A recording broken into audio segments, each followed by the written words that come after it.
A blessed day to you all. My name is Peter Lino from Sydney, Australia. Welcome to Pathways of Hope. A lot of insights can be drawn from today's reading. Please allow me to share my personal reflection on the first part of the Gospel from Luke 6, verses 43 to 45. A good tree does not bear rotten fruit, nor does a rotten tree bear good fruit. For every tree is known by its own fruit. For people do not pick figs from thorn bushes, nor do they gather grapes from brambles. A good person, out of the store of goodness in his heart, produces good. But an evil person, out of a store of evil, produces evil. For from the fullness of the heart, the mouth speaks. We often hear that as Christians, we are called on to bear much fruit. Note not just any fruit, but good fruit. For every tree is known by its own fruit. In the years that we've been living here in Australia, we've met a lot of good people. We've met other parents through our kids' circle of friends in school and in their sports who sincerely want the best for their children. They try their best to be good parents for their kids. Around our neighborhood, though we do not have the chance to interact with them as often, you can tell that these families and couples are generally concerned about our safety and offer at times to keep an eye out for our home when we're away.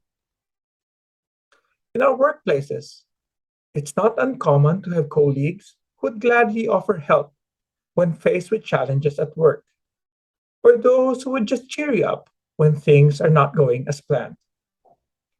There are lots of good people out there, and for this, we are grateful. Jesus, however, in today's reading, is not just wanting his disciples to be good people. Rather, he wants us to bear much fruit and to be the best disciples we can be.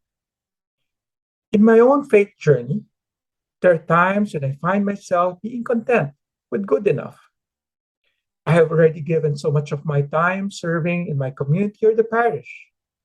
I have already participated in a number of outreaches from my youth to this day now that I'm a father of adult children. I can say that I have an okay prayer, family, and work life. Maybe better than okay. Say good enough. You have a saying in the corporate setting: good is the greatest enemy of great. If I were to paraphrase in the Christian setting, the perception of being good enough or the willingness to accept the status quo is the greatest enemy of holiness.